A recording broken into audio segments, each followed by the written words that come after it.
വേറെ ഇനിയിപ്പോ സ്പോർട്സ് അങ്ങനെ വേറെ സ്പോർട്സ് അങ്ങനത്തെ ഇല്ല. ജിം, വർക്ക്ഔട്ട്, ബോഡി ബിൽഡിംഗ് ഇഷ്ടമാണ്. വർക്ക്ഔട്ട് എനിക്ക് തോന്നുന്നത് സിംഗിങ്ങിന് ഒരുപാട് ഹെൽപ്പ് ചെയ്യില്ലേ? മൂവ്മെന്റ് ചിലർക്ക് ഹെൽപ്പ് ചെയ്യും, ചിലർക്ക് ബുദ്ധിമുട്ടാന്നും പറയുന്നുണ്ട്.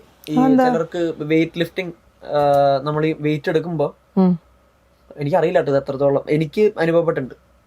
നമ്മൾ ഹെവി വെയിറ്റ് വല്ലാണ്ട് എടുക്കുമ്പോൾ നമ്മൾ ബ്രീത്തിങ് പ്രോപ്പർ അല്ലെങ്കിൽ നമ്മൾ ചിലർ ഈ വെയിറ്റ് മറ്റേ ഡെഡ് ലിഫ്റ്റ് ഉണ്ടല്ലോ, മറ്റേ നിന്നിട്ട് എടുക്കുന്ന സാധനം, അതിനെടുക്കുമ്പോ നമ്മൾ ചിലർ മുക്കും.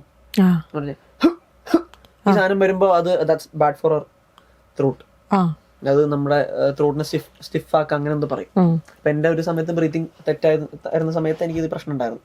ഇപ്പൊ സ്മൂത്തായി, ഇപ്പൊ എന്റെ ബ്രീത്തിങ് ഒക്കെ പ്രോപ്പർ ആയപ്പോ അങ്ങനെ. അപ്പൊ അത് നന്നായിട്ട് മീൻസ് നല്ലതാണ്. ഇപ്പം ചെയ്യുമ്പോൾ വർക്ക്ഔട്ടിങ് നല്ലതാണ്, കാരണം നമ്മുടെ ത്രോട്ടും വാമപ്പ് ആവും, ബോഡിയും ഒന്ന് സെറ്റ് ആവും. ആക്ച്വലി നല്ലതാണ്, ബോഡി ബിൽഡിംഗ് നല്ലതാണ്. പക്ഷെ ഈ ബ്രീത്തിങ് ഇത് ആരെങ്കിലും ഒരു ഇൻസ്ട്രക്ടർ ഇല്ലാണ്ട് ചെയ്യുമ്പോഴാണ് പ്രശ്നം. ബോഡി ബിൽഡിംഗ് ഇസ് ആക്ച്വലി നല്ലതാണ്, health and for your throat.